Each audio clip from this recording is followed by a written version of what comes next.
नमस्कृत्य नरं चैव नरोत्तमं देवीं सरस्वतीं व्यास ततो जयमुदीरये मूकं करोति वाचालं पङ्गुं लङ्घयते गिरिं यत्कृपातमहं वन्दे परमानन्दमाधवम्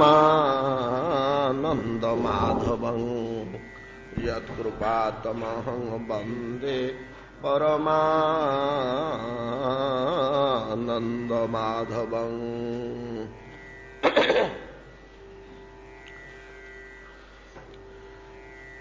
ज इक्षिताहं रहितोऽप्यसतशत स्वतेजसा पास्ततमोभिदाभ्रमः स्वमायया त्वनरचितैस्तदीक्षया प्राणाख्यधीभिः सदनेष्वभीयते अप्यद्य विष्णोर्मनुजत्वम् ईयुष भारावताराय भुवो निजेच्छया लावण्यधाम्नो भवितोपलम्भनम् मह्यं न स्यात् फलम् अंजसादृशः जस्याखिलानि बहभिः सुमङ्गलैः अर्वाचो विमिश्रा गुणकर्मजनमभिः प्राणन्ति शुम्भन्ति पुनन्ति वै जगत् जास्तद्विरक्ताः शवशोभनामताः सचावतीर्णः किल सात्वतान्वये स्वसेतुपालामरवर्जशर्म कृतु जशो वितन्वन व्रज आस्त ईश्वरो गायन्ति देवा जदशेषमङ्गलम्।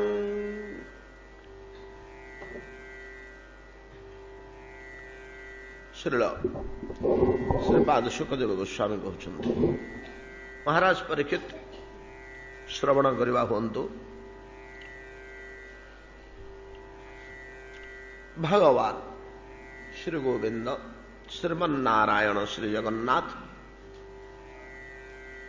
अनंत कोटि ब्रह्मांड जहां ठारू उत्पत्ति लाभ करी अंतिम काल रे जहां स्वरूप अंतः प्रविष्ट हुए जहां सत्ता बिना कौन सी वस्तुर सत्ता प्रतिपादित हो पारे ना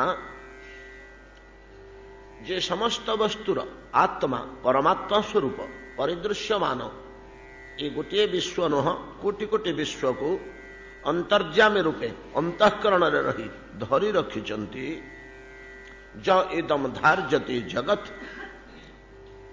जो परम पुरुषंकर स्मरण चिंतन अर्चन संबंध बिना जीव जीवन रे शांति कदापि लाभ करि पारे नाही।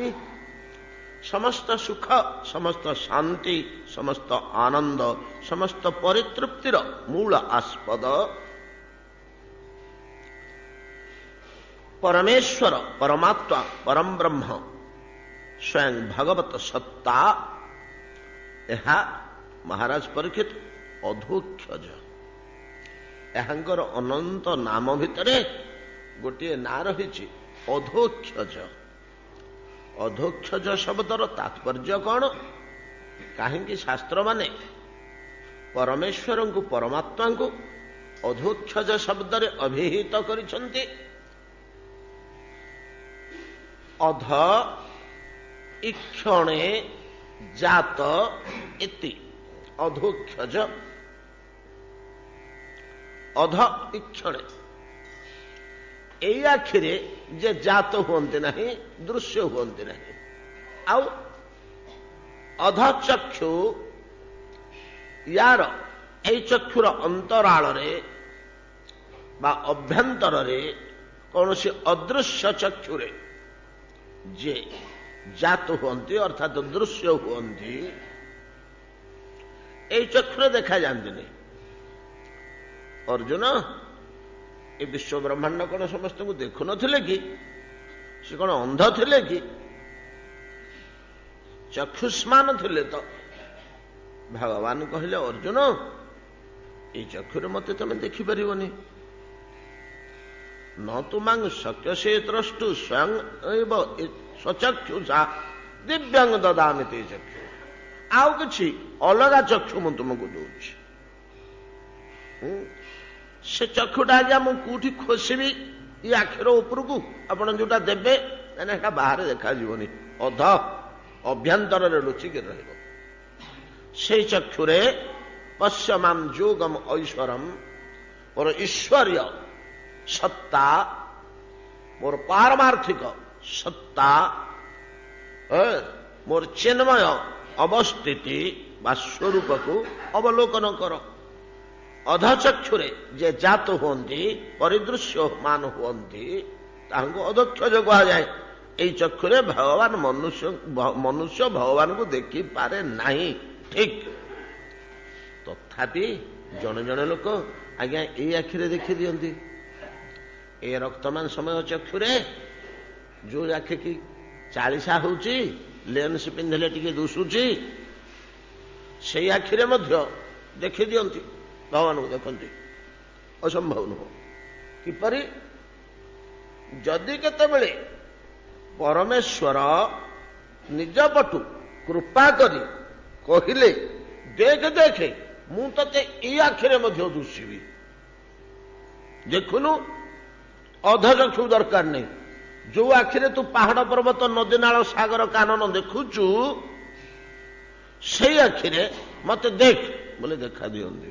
ଏଟା ତାଙ୍କ ଆଡୁ କୃପାଟା, ଏଟା ସାଧାରଣ ସ୍ୱାଭାବିକ ବ୍ୟବସ୍ଥା ନୁହେଁ। ଏଟା ସ୍ୱାଭାବିକ ବ୍ୟବସ୍ଥା ନୁହେଁ। କୌଣସି କ୍ଷେତ୍ରରେ ଏକ୍ସେପସନାଲି ଯଦି ସେ କାହା ପ୍ରତି କୃପା ପରବଶ ହୋଇ ଦେଖା ଦବାକୁ ଚାହିଁଲେ ସେ ତ ସବୁଥିପାଇଁ ସମର୍ଥ। ଭଗବାନଙ୍କ ପାଇଁ କିଛି କଷ୍ଟକର ଅଛି କି?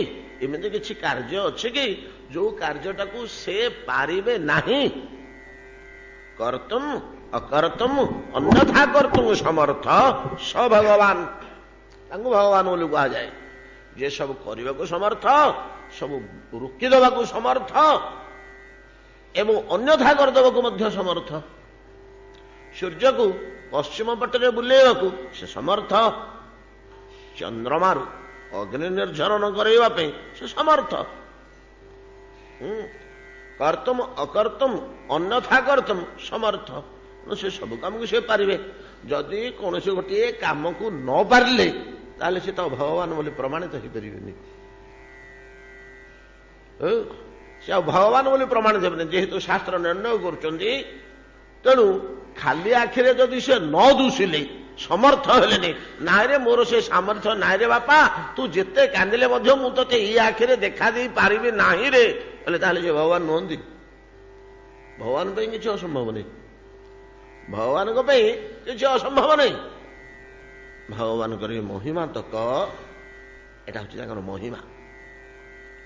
ତାକୁ ମହିମା କୁହାଯାଏ।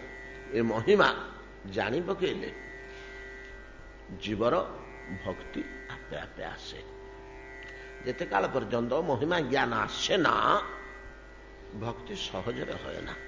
ଅବଶ୍ୟ ଏହି ସିଦ୍ଧାନ୍ତ ମଧ୍ୟ କେତେକ କ୍ଷେତ୍ରରେ ବଦଳି ଥାଏ ଯେ କେତେ ଲୋକଙ୍କର ମହିମା ଜ୍ଞାନ କଣ କିଛି ହେଲେ ଜ୍ଞାନ ନଥାଇ ମଧ୍ୟ ଭକ୍ତି ଆସେ। ଯଥା ଶବରୀ, ଜଟାୟୁ, ଏମାନଙ୍କର କୌଣସି ଜ୍ଞାନ ନାହିଁ, ଭଗବାନଙ୍କ ମହିମା ସମ୍ବନ୍ଧରେ କିଛି ଜାଣନ୍ତିନି। ସେଇଟା ମଧ୍ୟ ଭଗବତ କୃପା। ଆଉ ତୋର ସେ ଜ୍ଞାନ ଥିଲେ ଥାଉ ନଥାଉ, ତୋର ଭକ୍ତି ହଉ ହେଲା। ଆଉ ସେ ପରା ସବୁ କିଛି କରିବାକୁ ସମର୍ଥ। ତାହା ମଧ୍ୟ କ୍ୱଚିତ ଭାଗବତ କୃପାରେ କୋଠି କେମିତି ହୁଏ, ତାହା ସ୍ୱାଭାବିକ ବ୍ୟବସ୍ଥା ନୁହେଁ। କିନ୍ତୁ ସ୍ୱାଭାବିକ ବ୍ୟବସ୍ଥାଟା ହଉଛି ଭଗବାନଙ୍କର ମହିମା ଜ୍ଞାନ ଜାତ ହେଇଗଲେ ଭକ୍ତି ଆପେ ଆପେ ଆସିଯାଏ।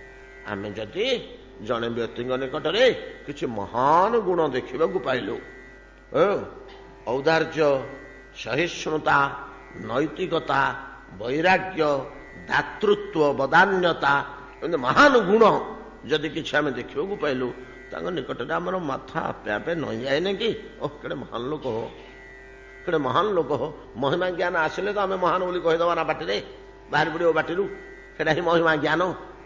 ଭଗବାନଙ୍କର ମହିମା ଜ୍ଞାନଟା ଯେତେବେଳେ ଅନ୍ତଃକରଣରେ ଅନୁଭବ ହେଇଯିବ ସେତେବେଳେ ଆପେ ଆପେ ଆମ ହୃଦୟରୁ ପାଟିରୁ ବାହାରି ପଡ଼ିବ, ଓହୋ କେଡ଼େ ମହାନ ଜଣେ ବ୍ୟକ୍ତିଙ୍କର ହଉ ପଛେ, କେଡ଼େ ମହାନ ବୋଲି ଯେତେବେଳେ ପାଟିରେ ଆମେ କହିଦେଉଛୁ ସେତେବେଳେ ଆମର ଅନ୍ତଃକରଣ ତାଙ୍କ ପ୍ରତି ଆସକ୍ତ ହେଇଗଲାଣି, ତାଙ୍କ ପ୍ରତି ମମତା ଆସିଗଲାଣି, ଆମେ ତାଙ୍କ ପାଖରେ ମୁଣ୍ଡ ନୋଇ ଦେଲୁଣି। ତାରି ନାମ ଭକ୍ତି। ଏ ଆନୁଗତ୍ୟ, ଏ ଆସକ୍ତି, ଏହା ଅନୁରାଗରେ ପରିଣତ ହୋଇଯାଇ, ସ୍ନେହ ପ୍ରୀତିରେ ପରିଣତ ହୋଇଯାଇ ଭକ୍ତି ନାମ ଗ୍ରହଣ କରେ। ତ ମହିମା ଜ୍ଞାନ ନଥାଇ ମଧ୍ୟ ଅନେକ ବ୍ୟକ୍ତିଙ୍କର ଭକ୍ତି ଆସେ। ଭକ୍ତି ଏପରି ଗୋଟିଏ ଜିନିଷ ଯେ ସେ କାହାକୁ ଅପେକ୍ଷା କରେ ନା। ହଁ, ଜ୍ଞାନରୁ ଭକ୍ତି ଜାତ ହୁଏ, ମହିମାରୁ ଜ୍ଞାନ ଭକ୍ତି ଜାତ ହୁଏ, ନାମ ସଂକୀର୍ତ୍ତନ କରି କରି ଭକ୍ତି ଜାତ ହୁଏ, କଥା ଶ୍ରବଣ କରି କରି ଭକ୍ତି ଜାତ ହୁଏ, ସତ କଥା। ତଥାପି ଏଗୁଡାକ ହେଲେ ହବ ଏପରି ନୁହଁ, କିଛି ନଥାଇ ମଧ୍ୟ ଭକ୍ତି ଜାତ ହୁଏ। ଗୋସ୍ୱାମୀଜୀ ଏ ସିଦ୍ଧାନ୍ତଟି, ଭାଗବତୀୟ ସିଦ୍ଧାନ୍ତଟି ଗୋଟିଏ ଜାଗାରେ କୋଉଠି ରାମଚରିତ ମାନସର ମୋର ମନେ ହଉନି, ବୋଧହୁଏ ଯେତେବେଳେ ରାମ ଗୀତାରେ ରାମ ପ୍ରଜାମାନଙ୍କୁ ଉପଦେଶ ଦେଉଛନ୍ତି ସେଠି କହିଛନ୍ତି ବୋଧେ, ଭକ୍ତି ସ୍ୱତନ୍ତ୍ର ସକଳ ସୁଖ ଖାନି ବିନୁ ସତ ସଙ୍ଗ ନ ପାବହି ପ୍ରାଣୀ। ଭକ୍ତି ସ୍ୱତନ୍ତ୍ର, ଏ ଶବ୍ଦର ତାତ୍ପର୍ଯ୍ୟ ଭକ୍ତି ସ୍ୱତନ୍ତ୍ର, ଜ୍ଞାନ ହେଲେ ଭକ୍ତି ହବ, ନହେଲେ ହବନି, ଜ୍ଞାନର ଅଧୀନ। ମହିମା ଜାଣିଲେ ହବ, ମହିମାର ଅଧୀନ। ସେବା କଲେ ହବ, ନାମ କୀର୍ତ୍ତନ କଲେ ହବ, ନହେଲେ ହବନି, ଏଭଳିଆ ନୁହଁ। ଭକ୍ତି ସ୍ୱତନ୍ତ୍ର, କିଛି ନଥାଏ ମଧ୍ୟ ଭକ୍ତି ଜାତ ହବ। ଦାସିଆବାବୁର କଣ ଥିଲା? ଦାସିଆବାବୁର କଣ ଥିଲା? ତା ନଡ଼ିଆଟି କାହିଁ ହାତ ବଢେଇକରି ନେଇଗଲେ? ଆମେ ବୋଝ ବୋଝ ନଡ଼ିଆ ନେଇକରି କୁଢଉଛୁ, କାହିଁ ଛୁଉଁନାହାନ୍ତି? ଭକ୍ତି ସ୍ୱତନ୍ତ୍ର ଅନେକ କ୍ଷେତ୍ରରେ ଆମେ ପାଇବା। ଆମ ପୁରାଣ ଶାସ୍ତ୍ର ମାନଙ୍କରେ କିଛି ନଥାଇ ଭକ୍ତି ପାଇଛନ୍ତି। କଣ କାରଣରୁ କିଛି ନଥାଇ ମଧ୍ୟ ଜୀବ ଭକ୍ତି ପାଇଯାଏ। ଭକ୍ତି ସ୍ୱତନ୍ତ୍ର ସକଳ ସୁଖ ଖାନି, ସମସ୍ତ ସୁଖର ଖଣି, ସମସ୍ତ ଆନନ୍ଦ ପରିତୃପ୍ତି ସନ୍ତୋଷ ଶାନ୍ତିର ଖଣି ସ୍ୱରୂପ ଯୋଉ ହରିଭକ୍ତି, ସେ ଭକ୍ତି ସ୍ୱତନ୍ତ୍ର, କାହାରି ଅଧୀନ ନୁହେଁ। ଏଟା ହେଲେ ଯାଇ ଭକ୍ତି ହବ। ଶାମୁକାଟେ ପାଇଲେ ଯାଇ ମୁକ୍ତା ମିଳିବ, ଗାଈଟିଏ ପାଇଲେ ଯାଇ କ୍ଷୀର ଟିକେ ମିଳିବ। କ୍ଷୀର ଆପେ ଆପେ ସୃଷ୍ଟି ହେଇପାରିବନି, ଗାଈ କିମ୍ବା ଛେଳି ନିହାତି ଆବଶ୍ୟକ। ଭକ୍ତି ସେଭଳିଆ ନୁହଁ କୋଉଠୁ ଦୋହନ କରାଯିବ ବୋଲି, ସେଠୁ ଜାତ ହଏ। ତଥାପି ଦରକାର ପଡ଼ିଲେ କାହାରିକୁ ଆଶ୍ରୟ ନ କରି ମଧ୍ୟ ସତଃ ଭକ୍ତି ଜାତ ହୁଏ। କିଛି ନାହିଁ ସେ ଲୋକ ପାଖରେ, ସେ ଲୋକ ପାଖରେ କିଛି ନାହିଁ, ତଥାପି ଭକ୍ତି ଯାଏ। କିନ୍ତୁ ସତ ଭକ୍ତି ପ୍ରକାଶ ପାଇବା ପାଇଁ କି ଗୋଟିଏ ଉପକରଣର ଆବଶ୍ୟକ ହୁଏ, ତାହା ହେଉଛି ସତ୍ସଙ୍ଗ। ବିନୁ ସତସଙ୍ଗ ନ ପାବହି ପ୍ରାଣୀ ବୋଲି ଗୋସାଇଁଜୀ କରିଛନ୍ତି। ସିନ୍ଧି ଭାଷାରେ ଅନୁବାଦ ସିନା କରିଦେଇଛନ୍ତି, ସିଦ୍ଧାନ୍ତଟି ବଡ଼ ଉତ୍ତମ ସିଦ୍ଧାନ୍ତ। ସତ୍ସଙ୍ଗ ଟିକିଏ ଆବଶ୍ୟକ ନିଶ୍ଚିତ। ଭଗବତ କୃପା ହେଇଗଲା କିମ୍ବା ସାଧୁ କୃପା ହେଇଗଲା, ଭକ୍ତି ଆସିଗଲାଣି, ଅନ୍ତର୍ଗତ ଭିତରେ ଅଛି, କିନ୍ତୁ ଭକ୍ତିରେ ବାହାରକୁ ଜଣାପଡ଼ିବନି ଅଛି ବୋଲି। ଯେତେକାଳ ପର୍ଯ୍ୟନ୍ତ ସତ୍ସଙ୍ଗ ଟିକେ ଲାଭ ନ ହେଇଛି, ଜଣା ପଡ଼ିବନି ଯେ ଏ ଲୋକ ପାଖରେ ଭକ୍ତି ଅଛି ବୋଲି। ଦର୍ପଣରେ ରୂପ ପ୍ରତିବିମ୍ବିତ ହେଲା ଭଳିଆ ଅନ୍ତର୍ଗତରେ ଥିବା ଭକ୍ତି ସତ୍ସଙ୍ଗରେ ପ୍ରତିବିମ୍ବିତ ହୋଇ ପ୍ରକାଶ ପାଏ। କିପରି ଭକ୍ତି ଅନ୍ତଃକରଣ ଭିତରେ ଅଛି ବୋଲି ଆମେ କେମିତି ଜାଣିବା କି ଜଣଙ୍କର ଭକ୍ତି ହେଲାଣି? ଏଟା କେମିତି ଜାଣିବା? ଆମେ ପୂର୍ବରୁ ଆଲୋଚନା କରିଛେ, ଭକ୍ତି ଅନ୍ତଃକରଣ ଭିତରେ ପ୍ରବେଶ କଲେ ଜୀବର ଅଷ୍ଟ ସାତ୍ୱିକ ବିକାର ପ୍ରକାଶ ପାଏ। ପ୍ରକାଶ ପାଏ, ଆଖି ଛଳଛଳ ହେଇଯାଏ, ରୋମ ଟାଙ୍କୁରି ଉଠେ ଭଗବାନଙ୍କର ଦର୍ଶନରେ, ଭଗବତ କଥା ଶ୍ରବଣରେ, ଭଗବତ ନାମ ସଂକୀର୍ତ୍ତନରେ, ଭଗବତ ସ୍ତୁତି ସ୍ତୋତ୍ର ଗାନରେ, ଭଗବାନଙ୍କୁ ପ୍ରଣାମ କଲା କାଳରେ, ସ୍ମରଣ କଲା କାଳରେ, ଧ୍ୟାନ କଲା କାଳରେ ଏଗୁଡ଼ାକ ସବୁ ହେଇଯାଏ।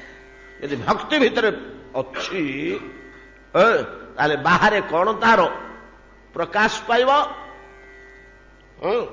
ତାର କି ଲକ୍ଷଣ ସବୁ ବାହାରେ ପ୍ରକାଶ ପାଇବ? ନା ଅଶ୍ରୁ, ଆଖି ଛଳ ଛଳ ହେଇଯିବା, କଣ୍ଠ ଗଦଗଦ ହେଇଯିବା, ରୋମ ଟାଙ୍କୁରି ଉଠିବା, ଏମିତି ହେଇ ହେଇ ହେଇ ଏ ଦି ତିନୋଟି ନିହାତି ହୁଏ। ଆରମ୍ଭରୁ ଜଣା ପଡିଯିବ। ଭକ୍ତି ଭିତରେ ଗାଢ ହେଲେ, ଅତିମାତ୍ରା ହେଲେ ଆଉ ଆଉ ଆଉ ଆଉ ପ୍ରକାଶ ପାଇବ। ଶିଶୁକୁ ତ ମୂର୍ଚ୍ଛା ପର୍ଯ୍ୟନ୍ତ ଆଉ, ଲୋକଟାକୁ ମୂର୍ଚ୍ଛାଗିରି ପକେଇଦବ ଭକ୍ତି ଆଉ, ଚେତନାହୀନ କରିଦବ, ସଂଜ୍ଞାହୀନ କରିଦବ ଆଉ କିଛି ସମୟ ପାଇଁ ଆଉ। ଏପରେ ପ୍ରବଳ ଆବେଗ ଆସିବ, ଗୋଟେ ଉତ୍କଣ୍ଠା ଜାତ ହବ, ଯୋଉଥିରେ ତାର ଚେତନା ଲୁପ୍ତ ହେଇଯିବ ଆଉ। ତାକୁ ପ୍ରଳୟ ବା ମୂର୍ଚ୍ଛା କହନ୍ତି, ସାତ୍ୱିକ ବିକାରର ଅଷ୍ଟମ ଅବସ୍ଥା ସେଇଟା। ସତ୍ସଙ୍ଗରେ ବସି ଭାଗବତ କଥା ଶ୍ରବଣ ଆଦି କଲେ ଭିତରେ ଲୁଚି ରହିଥିବା ଶକ୍ତିଟା, ଭକ୍ତିଟି ପ୍ରକାଶ ପାଇଯାଏ। ସତ୍ସଙ୍ଗ ଏକ ଅସାମାନ୍ୟ ଜିନିଷ। ଯାହା ହଉ ଆମେ ଯଦି ସେ ଭିତରେ ପଶିବା ଆମର ସମୟ ବହୁତ ପଳେଇଯିବ। ଆମେ ଆଜିର ତ ଭାଗବତୀୟ ଶ୍ଲୋକ ଆଲୋଚନା କରିପାରିବାନି। ଏତାଦୃଶ ଯୋଉ ଭକ୍ତି ଅନ୍ତଃକରଣ ଭିତରେ ବିଦ୍ୟମାନ ରହିଲେ ମନଟା କେବଳ ଭଗବତ ଚିନ୍ତା, ଭଗବତ ରୂପ, ଭଗବତ ଗୁଣ, ଭଗବତ ଲୀଳାରେ ହିଁ ରହିବ, ଛାଡିକିରି ଆସିବ ନାହିଁ। ଗୋଟେ ଆସକ୍ତି ତ ଆଉ କଣ, ଈଶ୍ୱରଙ୍କ ପ୍ରତି ଆଉ। ଯେମିତି ଆମର ଧନ ପୁତ୍ରାଦିରେ ଆସକ୍ତି, ଯେତେବେଳେ ମନଟା ଲାଗିଗଲା, ଯେ ଧନ ପ୍ରିୟ ମନୁଷ୍ୟ, ଯେ ପୁତ୍ରବତ୍ସଳ ମନୁଷ୍ୟ, ଯେ ବିଳାସ ପ୍ରିୟ ମନୁଷ୍ୟ, ତାର ବିଳାସ ବୈଭବରେ ପୁତ୍ରଠାରେ ଧନଠାରେ ମନ ଲାଖି ରହିଯାଏ, ଛାଡିକିରି ଆସେ ନା। ତାର ହସ୍ତପଦାଦି ଅନ୍ୟାନ୍ୟ କାର୍ଯ୍ୟ କରୁଥିଲେ ମଧ୍ୟ ମନଟି ଥାଏ ସେଇଠି, ମନ ସେଠୁ ଛାଡିକିରି ଆସେ ନା। ଠିକ ସେଇଭଳିଆ ଭଗବତ ପ୍ରିୟ ମନୁଷ୍ୟର ଭଗବାନଙ୍କ ପାଖରେ ମନଟା ଲାଗିକିରି ରହେ, ସେଠୁ ଛାଡିକିରି ଆସେ ନା ଆଉ କଣ। ଏଇ ତ ଭକ୍ତି ଆଉ। ଭଗବାନଙ୍କ ପାଖରୁ ମନ ଛାଡିକିରି ନ ଆସିବା, ପ୍ରଲୋଭିତ ହୋଇ ସେଇଠି ରହିଯିବା, ତାଙ୍କର ରୂପରେ ମୁଗ୍ଧ ହୋଇ, ତାଙ୍କର ଗୁଣରେ ମୁଗ୍ଧ ହୋଇ, ତାଙ୍କର ଲୀଳାରେ ମୁଗ୍ଧ ହୋଇ କି ଗୋଟେ ସୁଖ ସିଏ ସେଠୁ ପାନ କରେ। ଯେମିତି ମାତୃସ୍ତନ୍ୟରୁ ଶିଶୁ ଦୁଗ୍ଧ ଶୋଷଣ କରି ସେ କି ଗୋଟେ ତୃପ୍ତି ଅନୁଭବ କରେ, ପାନ କରେ, କେହି ଜାଣିପାରେ ନା ଶିଶୁ କଣ ପିଉଛି। ସେମିତି ଭକ୍ତ ଭଗବାନଙ୍କ ଲୀଳା, ଗାନ, ନାମ, ସ୍ତୁତି, ସ୍ତବ, ରୂପ, ସେବା, ଅର୍ଚ୍ଚନା, ଦର୍ଶନ, ଏଥିରୁ କଣ ଗୋଟେ ପାଏ, ତାର ଆତ୍ମା ତୃପ୍ତ ହୁଏ, ଆତ୍ମା ପରିତୃପ୍ତ ହୋଇଯାଏ। ସେ ଅବସ୍ଥା ହେଇଛି ଅକ୍ରୁରଙ୍ଗର। ଯେତେବେଳେ ରାମକୃଷ୍ଣଙ୍କୁ ଆଣିବା ପାଇଁ ଯାଉଛନ୍ତି ଗୋକୁଳକୁ, କଂସ ଦ୍ୱାରା ପ୍ରେରିତ ହୋଇ ପଥ ମଧ୍ୟରେ ନିଜକୁ ମହାଭାଗ୍ୟବାନ ମନେ କରୁଛନ୍ତି ଏବଂ ଚିନ୍ତା କରି କରି କୋଉଠି ଭଗବାନଙ୍କର ରୂପ, କୋଉଠି ଭଗବାନଙ୍କର ମହିମା, କୋଉଠି ଭଗବାନଙ୍କର ଗୁଣ, କୋଉଠି ଭଗବାନଙ୍କର ଲୀଳା, ଏ ସମସ୍ତ ବିଷୟରେ ଚିନ୍ତା କରି ମନଟି ଅଛି ସେଇଠି ବୁଡି ଯାଇଛି ଅନନ୍ତ ସାଗର ଭିତରେ। ଭାଗବତ ରୂପୀ ଅନନ୍ତ ସାଗର ଭିତରେ ଅକ୍ରୁରଙ୍କ ମନ କୁଆଡେ ବୁଡିକିରି ରହିଛି, କେତେ ଭିତରକୁ ପ୍ରବେଶ କରିଯାଇଛି। ଆଖିରେ ସବୁ ପଡୁଛି, କାନରେ ସବୁ ପଡୁଛି ବାହାରର ଶବ୍ଦ। ବୃନ୍ଦାବନର ଅରଣ୍ୟାନୀ, ଗୋକୁଳର ଅରଣ୍ୟାନୀ ସବୁ ଆଖିରେ ପଡୁଛି। ଘୋଡାମାନେ ଠିକ ପଥରେ ଚାଲିଛନ୍ତି, ରଥ ଠିକ ଆଗେଇଛି ପଥରେ, ନଦୀ କୂଳେ କୂଳେ, ଯମୁନାର କୂଳେ କୂଳେ, କିନ୍ତୁ ଏଗୁଡିକ କେହି ଅନ୍ତଃକରଣ ଭିତରକୁ ପ୍ରବେଶ କରୁନି। ଅନ୍ତଃକରଣ ଭିତରେ ଭରି ରହିଛି ଭଗବତ ଭାବନା, ଭଗବତ ଭାବ। এই ପ୍ରକାର ହରିସ୍ମରଣ ପୂର୍ବକ ଆଧ୍ୟାତ୍ମିକ ସାଧନାର ଯେ ଦୁଇ ଗୋଟି ଅଙ୍ଗ, ପ୍ରାଥମିକ ହରିସ୍ମରଣ, ଦ୍ୱିତୀୟ ହରିତୋଷଣ, ହରିସ୍ମରଣ ରୂପୀ ଏ ପ୍ରଥମ ଅଙ୍ଗରେ ବିଲୀନ ହୋଇଯାଇଛି ଅକ୍ରୁରଙ୍କର ମନ ଏବଂ ଈଶ୍ୱରଙ୍କ କୃଷ୍ଣଙ୍କ ସମ୍ବନ୍ଧୀୟ କଥା ଚିନ୍ତା କରି କରି ଯାଉଛନ୍ତି। ପ୍ରସଙ୍ଗ କ୍ରମେ କହିଲେ ଗୋଟିଏ ଶ୍ଲୋକରେ, ସଚାବତୀର୍ଣ୍ଣ କିଳ ସାତ୍ୱତାନ୍ୱୟେ ସ୍ୱସେତୁ ପାଳାମର ବର୍ଜସର୍ମକୃତୁ ଯଶୋ ବେତନ୍ଦନ ବ୍ରଜ ଆସ୍ତେ ଈଶ୍ୱର ଗାୟନ୍ତି ଦେବା ଯଦଶେଷ ମଙ୍ଗଳଂ। ନାଇଁ କି ଏ ଶ୍ଲୋକଟି ଆମର ଆଲୋଚନା ଗତକାଲି ସରିଛି। ଏ ଶ୍ଲୋକରେ ଅକ୍ରୁର କଣ କହିଦେଲେ ଯେ, ପୂର୍ବୋକ୍ତ ଚାରିଗୋଟି ଶ୍ଲୋକରେ ଭଗବାନଙ୍କର ଚାରିଗୋଟି ବୈଭବ ପ୍ରତିପାଦନ ପୂର୍ବକ ନାଇଁ କି ଆଲୋଚନା କରୁଛେ, ରୂପ, ଗୁଣ, महिमा केମିତି विश्व जात ହେଉଛି, ଅନ୍ତଃକରଣ ଭିତରେ ସେ କେମିତି ରହିଛନ୍ତି, ବଞ୍ଚେଇ ରଖିଛନ୍ତି ଶୁଣନ୍ତୁ। ପ୍ରାଣନ୍ତି, ତାଙ୍କ କଥା କିପରି, ତାଙ୍କ ଲୀଳା କିପରି ଜଗତକୁ ପ୍ରାଣନ୍ତି, ଶୁମ୍ଭନ୍ତି ଏବଂ ପୁନନ୍ତି ଇତ୍ୟାଦି ଲୀଳା କଥା ମଧ୍ୟ କହିଦେଲେ। ଚାରୋଟି ବୈଭବ କହିସାରିଲା ପରେ ଏହି ଶ୍ଲୋକରେ କହୁଛନ୍ତି ଯେଉଁ ଈଶ୍ୱରଙ୍କର ଲୀଳା ଗୁଣ ମହିମା ପ୍ରଭୃତି ମୁଁ କହିଲି ସେ ଅବତୀର୍ଣ୍ଣ ହୋଇଛନ୍ତି। କାହିଁକି ଅବତୀର୍ଣ୍ଣ ହୋଇଛନ୍ତି, କାହା ପାଇଁ ଅବତୀର୍ଣ୍ଣ ହୋଇଛନ୍ତି? ସ୍ୱସେତୁ ପାଳା ବର୍ଜ୍ୟ ଶର୍ମ କରୁତୁ, ଅମର ବର୍ଜ୍ୟ ଶର୍ମ କରୁ, ସବୁ କଥା କହିଲେ। କହିକିରି ଶେଷକୁ କହିଲେ ସ ଈଶ୍ୱର, ସିଏ ହିଁ ଈଶ୍ୱର, ସିଏ ହିଁ ପରମାର୍ଥ ତତ୍ତ୍ୱ, ସିଏ ହିଁ ଓଙ୍କାରର ପ୍ରଣବର ମୂର୍ତ୍ତିମନ୍ତ ରୂପ, ସିଏ ହିଁ କୋଟି ବ୍ରହ୍ମାଣ୍ଡର କେନ୍ଦ୍ରବିନ୍ଦୁ ପ୍ରାଣବିନ୍ଦୁ, ସେ ହିଁ ବୈକୁଣ୍ଠର ନାରାୟଣ, ଗୋଲକର ଶ୍ରୀକୃଷ୍ଣ। ଅଧୁନା କୃଷ୍ଣ ନାମ ଧାରଣ କରି ସ ବ୍ରଜେ ଆସ୍ତେ, ଏବେ ବ୍ରଜରେ ଅଛନ୍ତି। ବ୍ରଜେ ଆସ୍ତେ, ବର୍ତ୍ତମାନ ସେ ବ୍ରଜରେ ଅବସ୍ଥାନ କରୁଛନ୍ତି। ମୁଁ ତାଙ୍କ ପାଖକୁ ଯାଉଛି, ମୁଁ ତାଙ୍କର ନିକଟକୁ ଯାଉଛି। ମତେ କଂସ ପଠେଇଦେଲା ତ ତୁ ଯା ବୋଲି, ଆଉ ଲଟେରୀ ଫୁଟିଗଲା ମୋର। ଆଉ ସୌଭାଗ୍ୟବଶତଃ କଂସ ମତେ ପଠେଇଦେଲା। ସେଇ ଈଶ୍ୱର, ସେଇ ପରମେଶ୍ୱର, ମୁଁ ତାଙ୍କୁ ଆଜି ଦର୍ଶନ କରିବି। ତାଙ୍କର ନିକଟକୁ ମୁଁ ଯାଉଛି। ବର୍ତ୍ତମାନ ସେ ବ୍ରଜରେ ବାସ କରୁଛନ୍ତି। ଏ ଶ୍ଲୋକରେ କଥା କହି ଅକ୍ରୁର ଅଧିକତର ଉନ୍ମାଦିତ ହେଇ ବିଭୁ ପ୍ରେମରେ ପରବର୍ତ୍ତୀ ଶ୍ଲୋକରେ କହିଲେ ତଙ୍ଗ ମହତାମ ଗତେମ ଗୁରୁଂ ତ୍ରୈଲୋକ୍ୟ କାନ୍ତଂ ଦୃଶି ମନ ମହୋତ୍ସବଂ ରୂପଂ ଦଧାନଂ ଶ୍ରିୟ ଇସ୍ପିତାସ୍ପଦଂ ଦ୍ରକ୍ଷେମ ମାସନ ଉଷସହ ସୁଦର୍ଶନା। କଣ କହୁଛନ୍ତି ଶ୍ଲୋକରେ?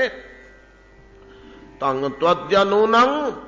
ମହତାମ ଗତେମ ଗୁରୁଂ ତ୍ରୈଲୋକ୍ୟ କାନ୍ତಂ ଦୃଶ୍ୟମନ ମହୋତ୍ସବଂ ରୂପଂ ଦଧାନଂ ଶ୍ରିୟ ଇପ୍ସିତାସ୍ପଦଂ ଦ୍ରକ୍ଷେ ମମାସନ ଉଷସହ ସୁଦର୍ଶନା। ଆଜି ସକାଳୁ ମୁଁ କାହା ମୁହଁ ଚାହିଁଥିଲି ରେ? ମମ ଉଷସହ, ଉଷା ପ୍ରଭାତ ସୁଦର୍ଶନ। ଆଜି ଉତ୍ତମ ଲୋକର ମୁହଁ ଚାହିଁଥିଲି ସକାଳୁ ଉଠି, ଉତ୍ତମ ପଦାର୍ଥ ଦର୍ଶନ କରିଥିଲି। ଆମ ସଂସ୍କୃତିରେ ଏଭଳି କେତେ ଗୁଡ଼ିଏ ଜିନିଷ ରହିଛି, ସୂଚନା ରହିଛି। ସୂଚନା କାହିଁ ଗୋଟେ ଶାସ୍ତ୍ର ଅଛି, ସେଟା ଧୀରେ ଧୀରେ ଲୁପ୍ତ ହେଇଗଲାଣି। ଆମର ସେଇ ବିଶ୍ୱାସ ଗୁଡ଼ିକୁ ଆମେ ସବୁ ଅଧମ ମାନେ ଅନ୍ଧବିଶ୍ୱାସ କହି ଉଡ଼େଇ ଦେଇଛୁ। ଆମେ ତ ଅନ୍ଧ, ସେ ବିଷୟରେ ଆମର କିଛି ଜ୍ଞାନ ନାହିଁ। ବହୁ ଗବେଷଣା କରି ମୁନି ଋଷିମାନେ କହିଥିଲେ ଆରେ ପିଲେ, ଏଇ ଜିନିଷ, ଏଇ ସୂଚନା, ଏଇ ଦୃଶ୍ୟ ଯଦି ଆଖିରେ ପଡ଼ିଗଲା ତାହେଲେ ଜାଣିବ ଯେ ତୁମ କାର୍ଯ୍ୟ ସଫଳ ହବ। ଏଇ ଜିନିଷ ଦେଖିଲେ ତମର କାର୍ଯ୍ୟ ବିଫଳ ହେଇଯିବ, ହୁସିଆର। ଏଇ ବସ୍ତୁ ଦେଖିଲେ ତମର ପ୍ରାଣଘାତ ଘଟିପାରେ। ଏଇ ବସ୍ତୁ ଦେଖିଲେ ତମେ ଦୁଃଖ ପୀଡ଼ା ଲାଭ କରିପାର, ହୁସିଆର।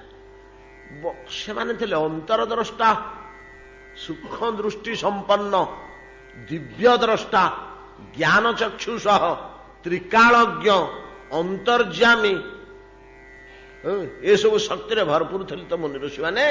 ଆମ କଲ୍ୟାଣ ପାଇଁ ଲୋକ ଗୁଡାକ ଅନ୍ଧ ଭଳିଆ ରହିଛନ୍ତି, କିଛି ଜାଣୁନାହାନ୍ତି।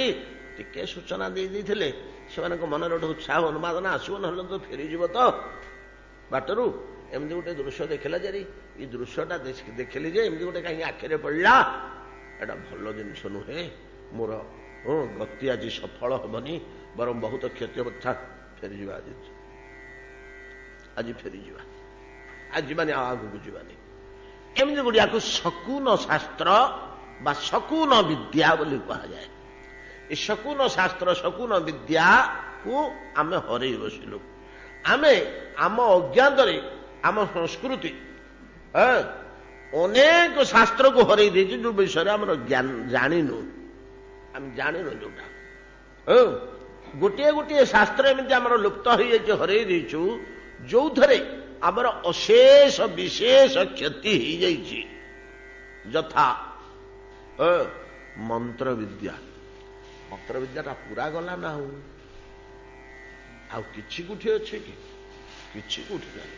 ମନ୍ତ୍ର ବଳରେ ଗୋଟେ କିଛି କାର୍ଯ୍ୟ ସାଧନ କରିଦେବା, ଗୋଟେ କିଛି ସଫଳତା ପାଇଯିବା, ଇଏ ପ୍ରାୟ ଲୁପ୍ତ ହେଇଗଲା। ଆଉ ସେ ଶାସ୍ତ୍ରଟା ପୁରା ଲୋପ ହେଇଗଲା। ଆଉ ତାକୁ ଆଉ କିଏ ଅଭ୍ୟାସ କଲେନି, ତାର ଗୁରୁ ଦୁର୍ଲଭ ହେଇଗଲେ, ବାଟ ବତେଇବା ଲୋକ ଆଉ ମିଳିଲାନି। ଆଉ ପୁଥିପତ୍ର ଯାହାରେ ପୁରୁଣା ଥିଲା ସେ ସବୁ ଦେଇ ପକେଇଲେ କୁମୁଟି ଦୋକାନରେ, ସେ ଠୁଙ୍ଗା ତିଆରି କରିଦେଲେ ପୁରୁଣା କାଗଜ ହିସାବରେ। ଏମିତି ହେଇକରି ଶାସ୍ତ୍ର ବି ଗଲା, ଆଉ ତାର ଜ୍ଞାନ ବି ଲୋପ ପାଇଗଲା। ଏମିତି ଅନେକ ଅନେକ ଶାସ୍ତ୍ର ଆମର ଲୁପ୍ତ ହେଇଯାଇଛି, ଯୋଉଗୁଡ଼ିକ ମୁନି ଋଷି ମାନେ ତାଙ୍କ ତ୍ରିକାଳଜ୍ଞ ଶକ୍ତି ବଳରେ, ଅମାନୁଷ ଅଲୌକିକ ଶକ୍ତି ବଳରେ ଦେଇଥିଲେ। କଣ ପାଇଁ ଦେଇଥିଲେ? ଆମ କଲ୍ୟାଣ ପାଇଁ। ଘୋର ପୀଡ଼ା ଦୁଃଖମୟ ସଂସାର ଭିତରେ ତମକୁ ଜୀବନଯାପନ କରିବାକୁ ହଉଛି ରେ, ଏଟା ରଖି ତ କିଛିଟା ଗାଇଡଲାଇନ ପାଇଯିବ, ତ କିଛିଟା ନିର୍ଦ୍ଦେଶ ପାଇଯିବ। ଏ ସମସ୍ତ ଶାସ୍ତ୍ର ମାନଙ୍କ ଭିତରେ ଗୋଟେ ହଉଛି ଶକୁନ ବିଦ୍ୟା ବୋଲି ଗୋଟିଏ ଥିଲା। ଶକୁନ ଶାସ୍ତ୍ର ତାକୁ କୁହାଯାଏ। ଶକୁନ ସଂକେତ, କିଛି ସଂକେତ ପାଇ ସେଇଥିରୁ ନିଜର ଭବିଷ୍ୟତ ନିର୍ଦ୍ଧାରଣ କରିବା, କାର୍ଯ୍ୟର ସଫଳତା ବିଫଳତା ନିର୍ଦ୍ଧାରଣ କରିବା। ତନ୍ମଧ୍ୟରେ ଇଏ ରହୁଛି ଯେ ସକାଳୁ ଉଠି ଏଇ ଏଇ ଏଇ ଏଇ ବସ୍ତୁ ଦର୍ଶନ କଲେ ସେ ଦିନଟି ଏକ ପ୍ରକାର ଭଲରେ କଟେ ବୋଲି ଆମର ସାଧାରଣ କିଛି କିଛିଟା ଲୋକ କଥା, ଲୋକାଚାର ଏବେ ମଧ୍ୟ ରହିଛି।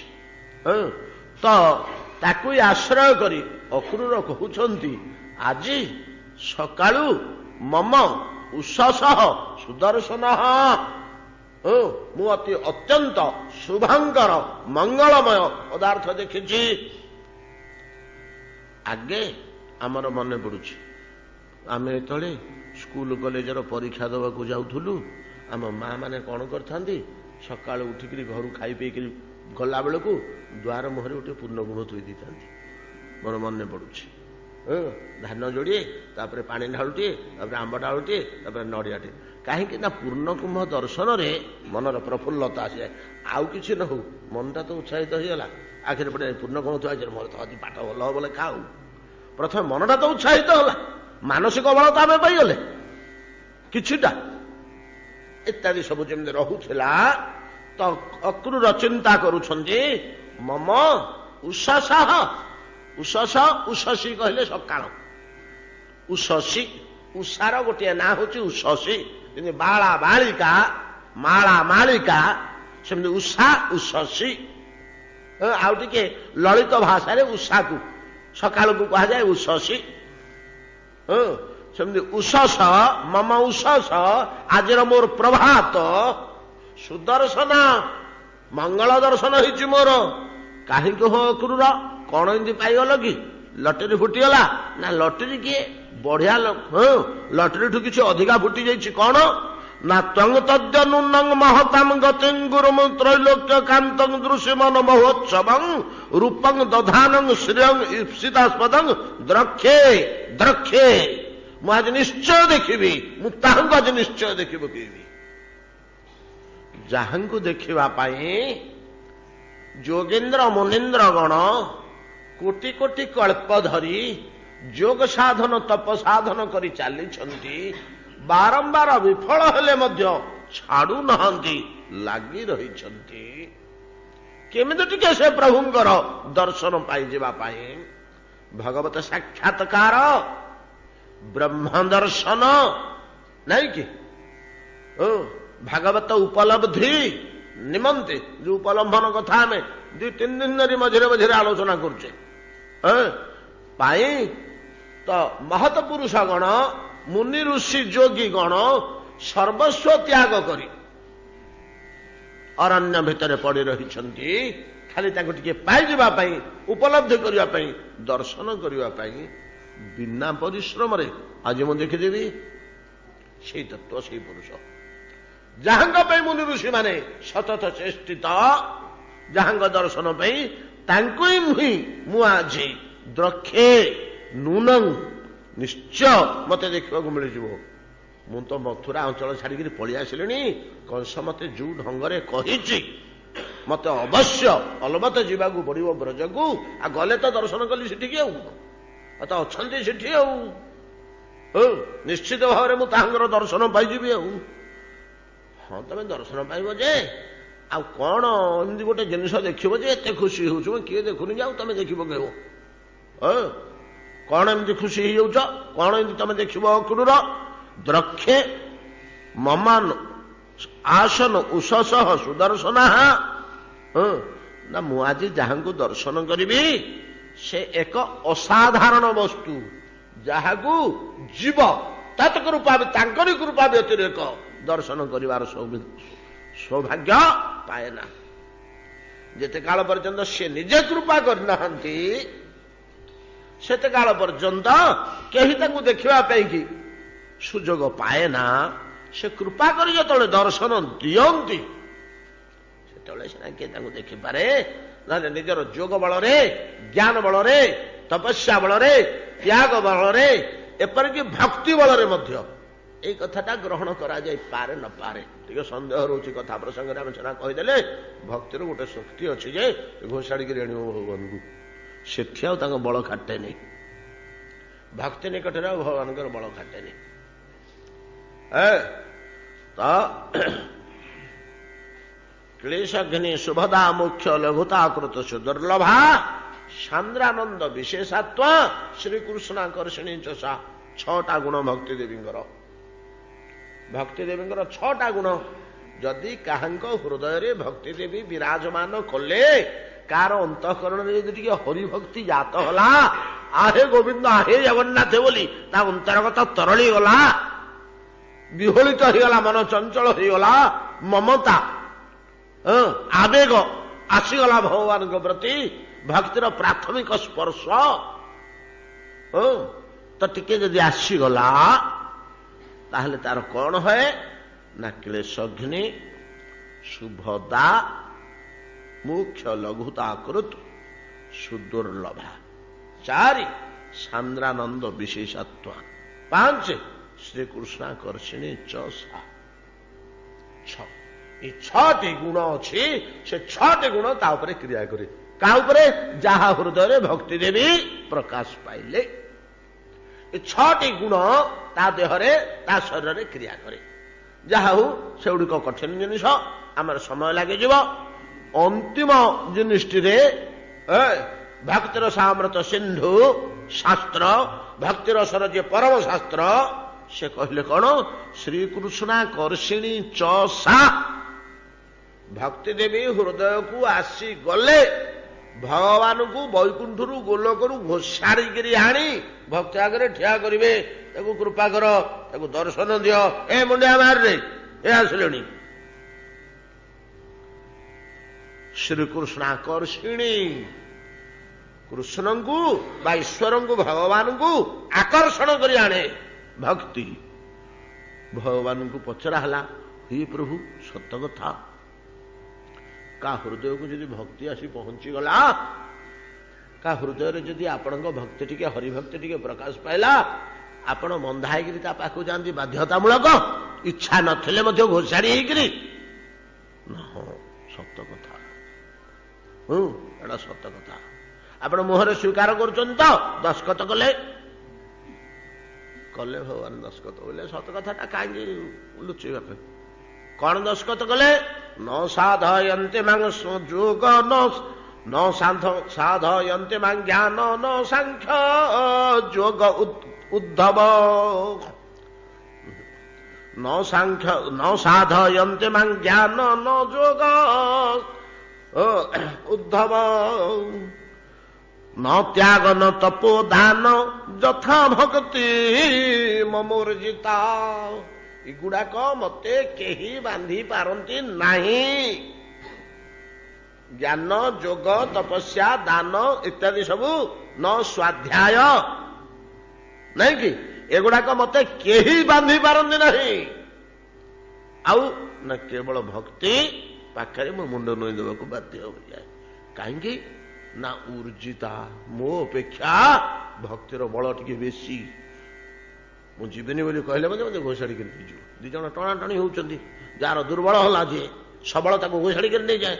ତ ଭଗବାନ କହୁଛନ୍ତି ଯଥା ଭକ୍ତି ମମୋର୍ଜିତା, ଉର୍ଜା କହିଲେ ଏନର୍ଜି, ଉର୍ଜିତା ବଳଶାଳିନୀ, ମୋ ଅପେକ୍ଷା ଅଧିକ ବଳଶାଳିନୀ ଭକ୍ତି ମତେ ଟାଣିକିରି ଘୋଷାଡ଼ିକରି ନେଇଯାଏ। ତେଣୁ ଏଇ ଗୋଟିଏ କ୍ଷେତ୍ରରେ ଆମେ କହିପାରିବା, ଏ ସିଦ୍ଧାନ୍ତ ଦେବା ଯେ ଭକ୍ତି ବଳରେ ମଧ୍ୟ ଭଗବାନଙ୍କୁ ଜୀବ ଦର୍ଶନ କରିପାରେ ନା। ଏଟା ଟିକେ ଭୁଲ ହୋଇପାରେ କେହି କେହି, କିନ୍ତୁ ଏକଥା ସ୍ପଷ୍ଟ ଯେ କୌଣସି ବ୍ୟକ୍ତି ନିଜର ସ୍ୱାଭିମାନ ସୃଷ୍ଟି କରିଛି କୋଉଥରେ? ଜ୍ଞାନ, ତପସ୍ୟା, ଯୋଗ, ବୈରାଗ୍ୟ, ତୀର୍ଥ, ମନ୍ତ୍ର, ଦାନ, ଯଜ୍ଞ, ବେଦାଧ୍ୟୟନ, ଏଥିରେ ପରମ ଧୂର ନହେଲେ ମଧ୍ୟ ୟା ବଳରେ ସେ ଭଗବାନଙ୍କ ଦର୍ଶନ ପାଇଯିବ। ଏ କଥାର ପ୍ରଶ୍ନ ହିଁ ଉଠେ ନା। ତେବେ ଏମାନେ କଣ ଦର୍ଶନ ପାଆନ୍ତିନି? ନା ହଁ ପାଆନ୍ତି, ପାଇବେନି କାହିଁକି? କିନ୍ତୁ ୟା ବଳରେ ପାଆନ୍ତିନି। ୟା ବଳରେ ସେମାନଙ୍କ ହୃଦୟ ପବିତ୍ର ହେଇଯାଇଥାଏ। ଗୋଟା ସତ୍କର୍ମ ଗୁଡାକ, ଉତ୍ତମ ଅନୁଷ୍ଠାନ ଗୁଡାକ ସେମାନଙ୍କର ଅନ୍ତଃକରଣ ନିର୍ମଳ ହୋଇଯାଇଥାଏ।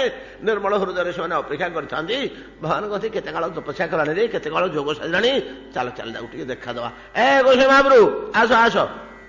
ଭଗବାନଙ୍କ ନିର୍ମଳ ଅନ୍ତଃକରଣ ତ ସେ ଭଗବାନଙ୍କୁ ଦେଖିକି ଚିହ୍ନିପାରେ, କୃତକୃତ୍ୟ ହୁଏ। କିନ୍ତୁ ୟା ବଳରେ ସେମାନେ ଦେଖିପାରନ୍ତିନି। ଭଗବାନ ନିଜ ତରଫରୁ କୃପା କରି ଯାହା ଯଦି କାହାକୁ ଦର୍ଶନ ଦିଅନ୍ତି। କିନ୍ତୁ ମୋର ସୌଭାଗ୍ୟ ଯେ ଆଜି କେମିତି କଣ ହେଇକିରି ଭାଗ୍ୟବଶତ ହয়তো ଭଗବାନଙ୍କ କୃପା ହେଇଥାଇପାରେ, ତ ମୁଁ ଆଜି ସେଇ ପ୍ରଭୁଙ୍କୁ ଦର୍ଶନ କରି ପକଉଛି। ନୂନଂ, ନିଶ୍ଚିତ ମତେ ଦର୍ଶନ ମିଳିବ। ଏଇଟା ଗୋଟେ ଦୃଢ଼ତା ମନରେ। ଆମେ ଅନେକ ସମୟରେ ଆଲୋଚନା କରିଛେ ଗାଢ ବିଶ୍ୱାସ ଓ ଦୃଢ଼ତାଟା ସାଧନ ପଥରେ ସବୁଠୁ ବଡ ବଳ, ସବୁଠୁ ବଡ ବଳ। ସଂଶୟାତ୍ମା ବିନଶ୍ୟତି। ମୁଁ ଆଜି ଦେଖି ପକେଇବି। ଆଉ କେତେ ଖୁସି ହଉଛ ହୋ କ୍ରୁର, ଦେଖି ପକେଇବି ଦେଖି ପକେଇବି। ଦେଖ କଣ ହେଇଗଲା? କଣଟେ ଦେଖିବ? କାହାକୁ ଦେଖିବ? ନା କାହାକୁ ଦେଖିବି?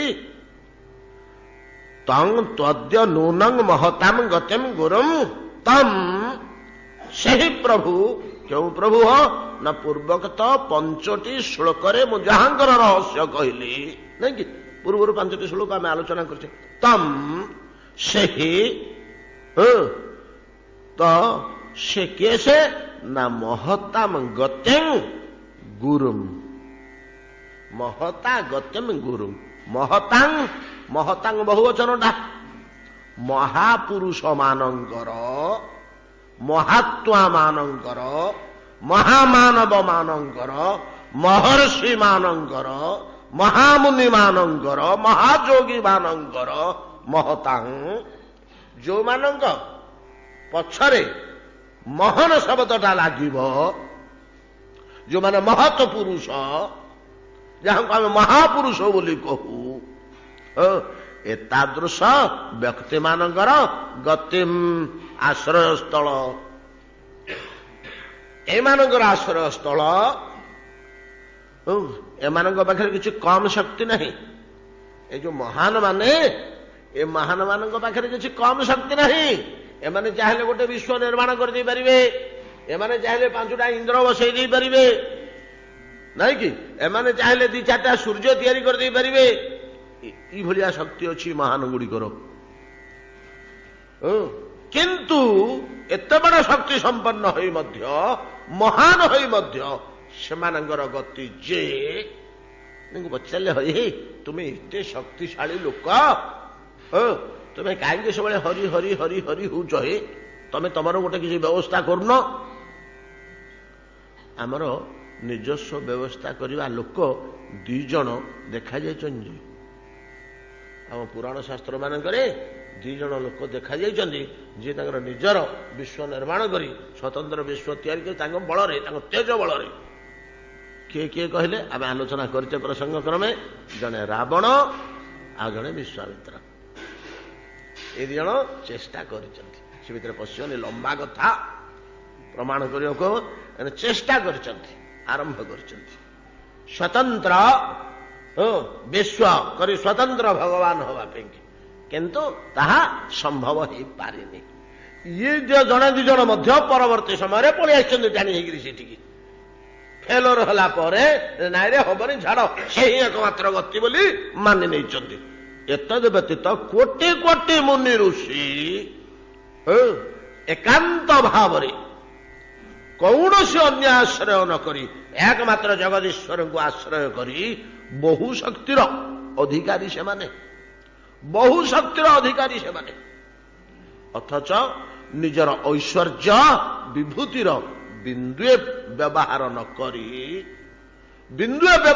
କରି ପାଦ ତଳର ଦାସ ତୁଲ୍ୟ ଭଗବାନଙ୍କ ନିକଟରେ ଯିଏ ପଡି ରହନ୍ତି, ଭଗବତ ଇଚ୍ଛାକୁ ହିଁ ଗ୍ରହଣ କରି ଯାଆନ୍ତି, ନିଜର ଇଚ୍ଛାର ଗନ୍ଧ ବାସନା ରହେ ନା, ଏଇଭଳିଆ ଆଶ୍ରୟ ସ୍ଥଳ ରୂପେ ଗ୍ରହଣ କରିଥିବା ମହତ୍ ପୁରୁଷ, ମହାମୁନି, ମହାଋଷି, ମହାଯୋଗୀ ମାନଙ୍କର ଏକମାତ୍ର ଆଶ୍ରୟ ସ୍ଥଳ ଭଗବାନ ଶ୍ରୀ ଗୋବିନ୍ଦ ପରମ ପୁରୁଷୋତ୍ତମ। ଆଉ ଖାଲି ସେତିକି ନୁହନ୍ତି, ଆଶ୍ରୟ ସ୍ଥଳ ନୁହନ୍ତି, ମହତାମ ଗତିମ୍ ଜଗତ ଗୁରୁ, ସମସ୍ତଙ୍କର ଗୁରୁ, ସମସ୍ତଙ୍କର ଗୁରୁ। ଗୁରୁ ଶବ୍ଦଟା ଏମିତି ଗୋଟେ ଜିନିଷ ଯେ ତା ଉପରକୁ ଆଉ ଶବ୍ଦ ନାହିଁ, ତା ଉପରକୁ ଆଉ ତତ୍ତ୍ୱ ନାହିଁ।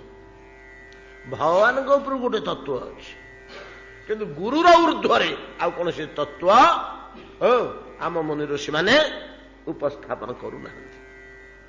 ଭଗବାନଙ୍କ ଉପରେ ଗୋଟେ ତତ୍ତ୍ୱ ପାଉଛନ୍ତି, କି ଭଗବାନ ପରା ଚରମ ପରମ ସର୍ବଶେଷ ନା। ହଁ, ଚରମ ପରମ ଯେ ତଥାପି ତା ଉପରେ ଗୋଟେ ଝିଲିମିଲି ଦୁଶୁଛି, ଆଉ ଗୋଟେ ତତ୍ତ୍ୱ ତା ଉପରେ ଅଛି। ସେ କିଏ? ଭଗବାନଙ୍କର ଉର୍ଦ୍ଧ୍ୱରେ ଥିବା ବସ୍ତୁ ସେ କିଏ? ନା ସେ ଆଉ କେହି ନୁହଁ, ଏଇ ଗୁରୁ। ଏଇ ଗୁରୁ ପ୍ରମାଣ ହେଇଗଲା ପରା ପୁରାଣରେ। ତ ଯଦି ଏକାବେଳେ ଆମ ସାମନାକୁ ପଳେଇ ଆସୁଛନ୍ତି, କିଏ ସେ? ଭଗବାନ ଆଉ ଗୁରୁଦେବ ଦିଏ ସାଙ୍ଗ ହେଇ ପଳେଇ ଆସିଲେ, ଏକାବେଳେ ବସୁଛନ୍ତି ଆମ ଘର ଭିତରକୁ, ଏକାବେଳେ ବସୁଛନ୍ତି। ଆମେ ଧଡ଼ପଡ଼ ହେଇକରି ଦୌଡ଼ିକିରି ଉଠିଯିବା, କାହାକୁ ଆଗେ ପ୍ରଣାମ କରିବା? ଏ ପ୍ରଶ୍ନ ଉଠିଲା, ଆଗେ କାହାକୁ ପ୍ରଣାମ କରିବା? ଆମର ଉଦ୍ଦେଶ୍ୟ କ'ଣ? ଆମେ ଏମିତି ଗୋଟିଏ ଆଚରଣ କରିବା, ଏମିତି ଗୋଟେ ସିଦ୍ଧାନ୍ତ ନେବା ଯେ କିନ୍ତୁ ଉଭୟ ସନ୍ତୋଷ ହେବେ, ଉଭୟ ସନ୍ତୋଷ ହେବେ। ସାଧୁ ସାଧୁ, ଭଲ ପିଲା, ତୋର କଲ୍ୟାଣ ହୁଏ, ମଙ୍ଗଳ ହୁଏ ବାପା, ଚା ଚା ଉଠୁ ଚା। ଏ ଦୁହେଁ ସନ୍ତୋଷ ହେବେ। କିଭଳିଆ ଆଚରଣ କଲେ ଦୁହେଁ ସନ୍ତୋଷ ହେବେ? ପ୍ରଥମେ ଯଦି ଗୁରୁଦେବଙ୍କୁ ପ୍ରଣାମ କରିବା, ତେବେ ଉଭୟ ସନ୍ତୁଷ୍ଟ ହେବେ। ପ୍ରଥମେ ଯଦି ଗୁରୁଦେବଙ୍କୁ, ଅର୍ଥାତ୍ ପ୍ରଥମ ସ୍ଥାନ ହଉଛି ଗୁରୁଦେବଙ୍କର। ଗୁରୁ ଶବ୍ଦର ତାତ୍ପର୍ଯ୍ୟ କ'ଣ? ଓଜନିଆ, ଗୁରୁତର, ଗୁରୁ ତ ଆଉ ଓଜନଦାର ଜିନିଷ। ଆଉ ଗୁରୁ ଶବ୍ଦଟାର ପ୍ରକୃତ ଅର୍ଥ କ'ଣ? ଗୌରବାବହ। ଗୌରବାବହ, କାହାକୁ ଗୌରବ ଦେବା କଥା? ଗୌରବର ସ୍ଥଳୀ, ଯାହାଙ୍କୁ ଗୌରବ ପ୍ରଦାନ କରିବା କଥା। ଗୌରବ ଶବ୍ଦଟା ଆମେ ବୁଝୁ, ଏ ବ୍ୟକ୍ତି ଯୋଗୁଁ ଆମ ଦେଶ ଗୌରବାନ୍ୱିତ ହେଇଛି, ନାଇଁ କି? ଗୌରବ ଆଉ ସରଳ ଅର୍ଥରେ ଓଜନ, ନାଇଁ କି? ଓଜନ ବୋଲି କହୁଛୁ ଆମେ, ଗୁରୁତର, ସେଇ ଅର୍ଥରେ ହିଁ ଗୁରୁ। ସବୁଠୁ ବଡ଼ ଓଜନଦାର ତତ୍ତ୍ୱ ହେଲେ ଆମ ପାଇଁ ଶ୍ରୀ ଗୁରୁଦେବ। ଯଦି ଆମେ ଗୁରୁଦେବଙ୍କୁ ପରିତ୍ୟାଗ କରି, ପ୍ରଥମେ ପରିତ୍ୟାଗ କଥା ଛାଡ଼ନ୍ତୁ, ଦୁଇ ଜଣ ଆସୁଛନ୍ତି ଏକାଠି, ଆଉ ପରିତ୍ୟାଗ କ'ଣ? ପ୍ରଭୁଙ୍କ ଚରଣରେ ପ୍ରଣିପାତ କଲେ ଭଗବାନ ସନ୍ତୁଷ୍ଟ ହେବେନି, ସନ୍ତୁଷ୍ଟ ହେବେ, ଭଗବାନ ଏଥିରେ ସନ୍ତୁଷ୍ଟ ହେବେନି। ରେ ତୁ ମତେ କୋଉଠୁ ପାଇଲୁ ରେ? କିଏ ଦେଲା? କାହା ଯୋଗୁ ତୁ ମତେ ପାଇଲୁ? ଆଜ୍ଞା ଗୁରୁଦେବଙ୍କ ଯୋଗୁ। ଯା ଯୋଗୁ ତୁ ମତେ ପାଇଲୁ, ପାଇଗଲା ପରେ ଦାତାକୁ ଭୁଲିଗଲୁ, ନାଇଁ କି? ଆମେ ସମ୍ପତ୍ତି ପାଇଗଲା ପରେ ଯିଏ ଆମକୁ ସମ୍ପଦ ପ୍ରଦାନ କଲେ ତାଙ୍କୁ ଭୁଲିଯିବା ବା ଅବଜ୍ଞା କରିବା ଗୋଟିଏ କଥା। ଦ୍ୱିତୀୟତଃ ଗୁରୁତତ୍ତ୍ୱଟା ବଡ଼ ଜଟିଳ କଠିନ ଜିନିଷ, ଦୁଇଟା ଜିନିଷ ବିଚାର କରିବାକୁ ମହାତ୍ମା ମହାପୁରୁଷ ମାନେ ମନା କରନ୍ତି। ଗୋଟେ ହେଉଛି ଈଶ୍ୱର କୋଟି, ଗୋଟେ ହେଉଛି ଗୁରୁ କୋଟି। କୋଟି ବୋଲିକିରି କହନ୍ତି ଦାର୍ଶନିକ ଭାଷାରେ, ତାକୁ ଏହାକୁ ଆଲୋଚନା କରିବନି କେବେ ହେଲେ ସର୍ବସାଧାରଣରେ। ଈଶ୍ୱର କୋଟି ମାନେ ଈଶ୍ୱର ତତ୍ଵର ଗଭୀର ରହସ୍ୟ। ଗୁରୁ କୋଟି, କୋଟି ଅର୍ଥାତ୍ ଶେଷ ସୀମା। କୋଟି ଶବ୍ଦର ଅର୍ଥ ହେଉଛି ଶେଷ ସୀମା। ନାଇଁ କି ପର୍ବତ କୋଟି କହନ୍ତିନି, ଧନୁଷ କୋଟି, ଧନୁର କୋଟି, ଶେଷ ସୀମା। କୋଟି କହିଲେ ଶେଷ ସୀମା। ଏମାନଙ୍କର ଶେଷ ସୀମାଟା କେବେ ହେଲେ ନିର୍ଦ୍ଧାରଣ କରିବନି, ଅପରାଧ ହେଇଯାଇପାରେ। ଶେଷରେ କହୁଛନ୍ତି ଭଗବାନଙ୍କର ଈଶ୍ୱରଙ୍କର କୋଟି ପଛେ କରିଦିଅ ଚଳିଯିବ, କିନ୍ତୁ ଗୁରୁ କୋଟି କେବେ ହେଲେ ବିଶ୍ଳେଷଣ କରିବନି। କାହିଁକି? ଟିକେ ଏପଟ ସେପଟ ଭୁଲ ହେଇଗଲେ ପରମ ଅପରାଧ ହେଇଯିବ ବୋଲି ବିଚାର କରିବାକୁ ମନା କରିଛନ୍ତି। କିନ୍ତୁ ମୋଟାମୋଟି ଭାବରେ ଶାସ୍ତ୍ର ପ୍ରମାଣ କରିଦେଉଛନ୍ତି ଯେ ଦୁଇ ତତ୍ତ୍ୱ ଭିତରେ ଗୁରୁ ତତ୍ତ୍ୱ ଅଧିକ ଓଜନଦାର, ଗୁରୁ ତତ୍ତ୍ୱ ଅଧିକ ଓଜନଦାର। ବଳିଙ୍କ କ୍ଷେତ୍ରରେ ପ୍ରମାଣିତ ହେଇଯାଇଛି। ବଳି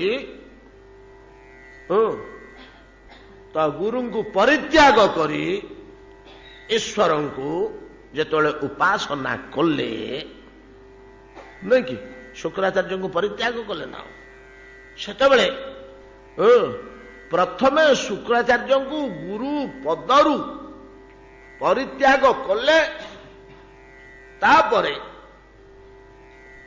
ୟାଙ୍କୁ ବଳିଙ୍କୁ ବାମନଙ୍କୁ ଦାନ ଦେଲେ। ତଥାପି ସନ୍ତୁଷ୍ଟ ଚିତ୍ତ ଶୁକ୍ରାଚାର୍ଯ୍ୟ କହିଲେ ଠିକ, ଏଇଟା କୋଟି ବ୍ରହ୍ମାଣ୍ଡ ନାଥ ଆସିଛି, ନୁହେଁ କି ପ୍ରଭୁ, ମୁଁ ଯଦି ପ୍ରକୃତରେ ତାର ଗୁରୁ ହେଇଥିବି ଆଉ ଗୁରୁର ମହିମା ଯଦି ଥାଏ, ବର୍ତ୍ତମାନ ମୁଁ ଆପଣଙ୍କୁ ଏଇ ବାକ୍ୟ ଦଉଛି, ଆପଣ ବଳି ପାଖରେ ତାକୁ ଯୋଉ ଠାକି ଦେବା ପାଇଁ ଆସିଛନ୍ତି, ଆପଣ ଠକି ହେବେ ସିନା, ଆଉ ଠକି ପାରିବେନି। ଆଉ ଭଗବାନ ଠକି ହେଲେ, ଆମେ ଭାବୁଛେ ଠକି ଦେଲେ, ନାଇଁ ଭଗବାନ ନିଜେ ଠକି ହେଇଗଲେ। ଏମିତି ଫାନ୍ଦରେ ପଡ଼ିଗଲେ ମୁହଁରେ ଭକ୍ତର, ଯେ ତିନିଟା ପୁର ଥିଲା ନା ବଳିଙ୍କର, ଆଉ ଭୂଲୋକ ଭୁବଲୋକ ସ୍ୱର୍ଲୋକ ଏ ତିନିଟା ସମ୍ପତ୍ତି ଥିଲା। ଆଉ ବୈକୁଣ୍ଠ ସମ୍ପତ୍ତି ଆଗରେ ଏ ତିନିଟା କେତେ? ଯୋଉ ବୈକୁଣ୍ଠର ଯୋଉ ସମ୍ପଦ ବା ବୈଭବ ବା ବିଳାସ ବା ଆନନ୍ଦ ବା ଭୋଗ, ତା ଆଗରେ ତିନିଟା ଲୋକ କେତେ? ଏଟା ଧୂଳି ଭଳିଆ ନୁହଁ।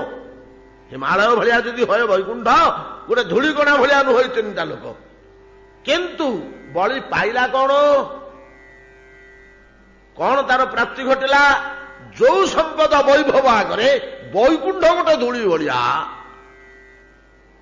ବୈକୁଣ୍ଠ ଆଗରେ ତିନିଟା ଲୋକ ଧୂଳି ଭଳିଆ, ବୁଝୁଛନ୍ତି ତ? ଯୋଉ ସମ୍ପଦ ଆଗରେ, ଯୋଉ ବୈଭବ ଆଗରେ ଏ ତିନିଟା ଲୋକ, ଏ ବୈକୁଣ୍ଠ ଲୋକ ଧୂଳିକଣା ଭଳିଆ, ଅଛ ସେଇଟା ହିମାଳୟ ଭଳିଆ, ସେଇ ସମ୍ପଦଟା ପାଇଲା ନା।